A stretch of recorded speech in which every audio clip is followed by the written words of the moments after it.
Wednesday, March 18th, and the S&P 500 closed down over 1.33%. It is right at its 200-day moving average, which is a key technical level and a very important point to watch in case it happens to break below that. So, um, most concerning today is the developments and the state of natural gas in the world. So let's jump straight to Qatar. The Ras Laffan industrial city is where 20% of the world's natural gas supply comes from. And 2 weeks ago, there were two Iranian drones that attacked the facility and did some damage to it, and they shut production at that point in time. But today, Iran upped the ante in a huge way. They fired 5 ballistic missiles at the facility, 4 of which were intercepted, but one got through and was a direct hit on the facility. It caused massive fires and extensive damage to processing units and a number of LNG trains. The trains are where the gas is supercooled and liquefied for shipment. And Qatar Energy declared, quote, a total and indefinite shutdown, unquote, of the facility.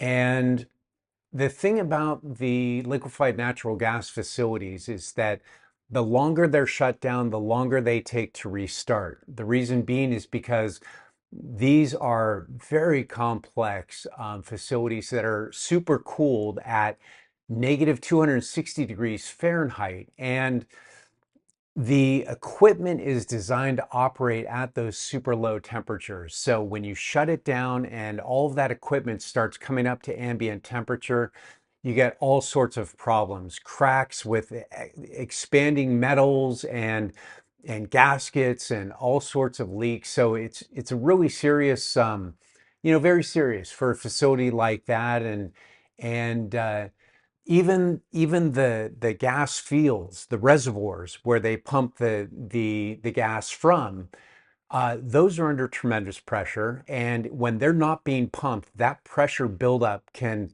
start to really destroy the reservoir itself and compromise the integrity of it. Even the salt water, liquefied natural gas facilities are always, right on the sea or right on the ocean with all that salt water. And when they're super cooled, they don't corrode.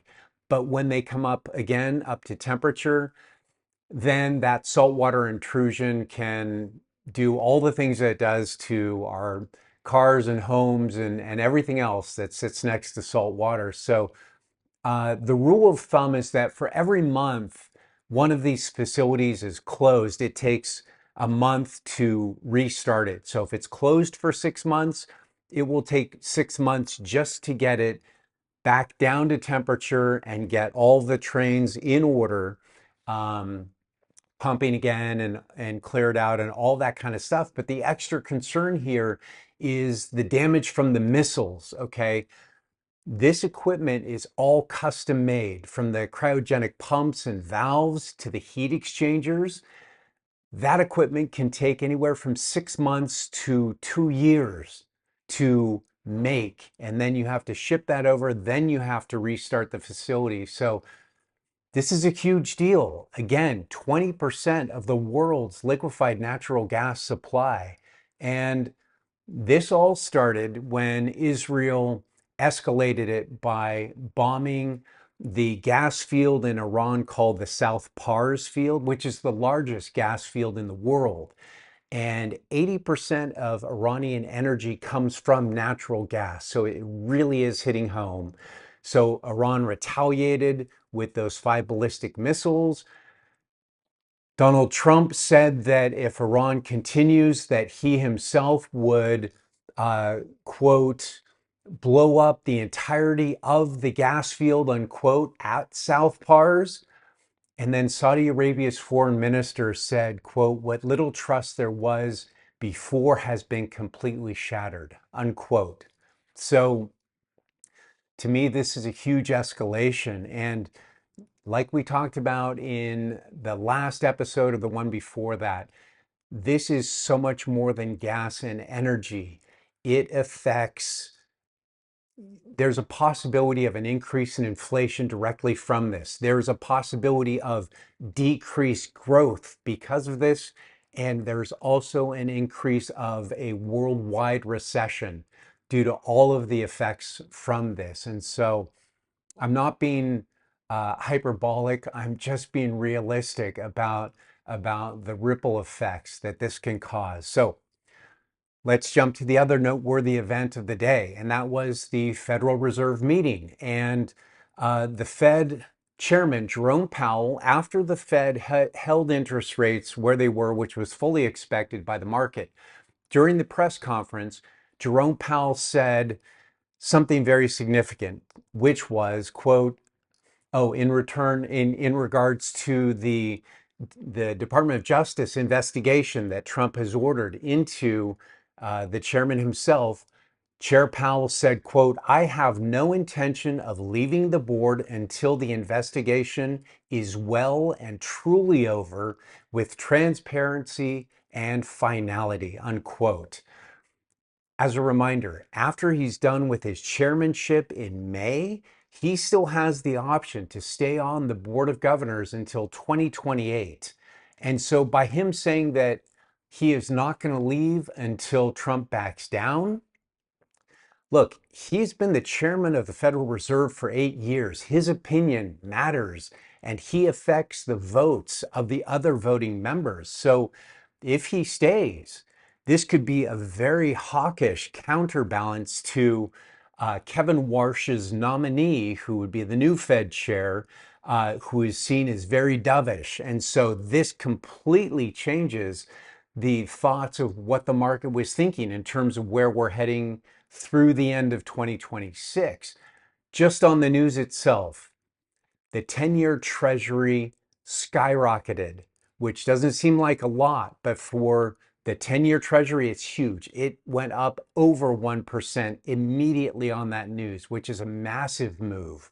And so this shows the reversal of the thought of the market, thinking, well, wait a minute, this could totally change our calculus in terms of interest rate cuts. So this was a big deal as well.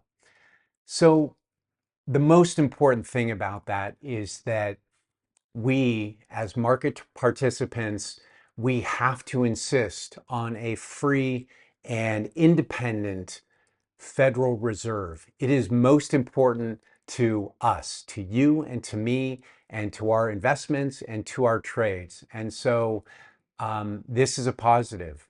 And just as a reminder, there's also the Senator, Tom Tillis, who has said that he's a member of the Senate Banking Committee. He said that he will absolutely block the confirmation of the new Federal Reserve chairman until Trump's investigation is over as well. So you've got Tillis, now you've got Powell that are countering Trump. And so this is significant. So here's the summary of today. Just another day in the market. We have the world's energy supply at risk. We've got unmitigated hot war across the Middle East, and the US president who is backed into a corner in a very public way. And we'll see how he responds to that. But anyhow, it's crazy. And those are the significant events of the day. We'll see where everything pans out. But the question remains for today, as we talked about a couple episodes ago, right now, is this question for you and me? Is this a good time to put new money to work? Yes or no?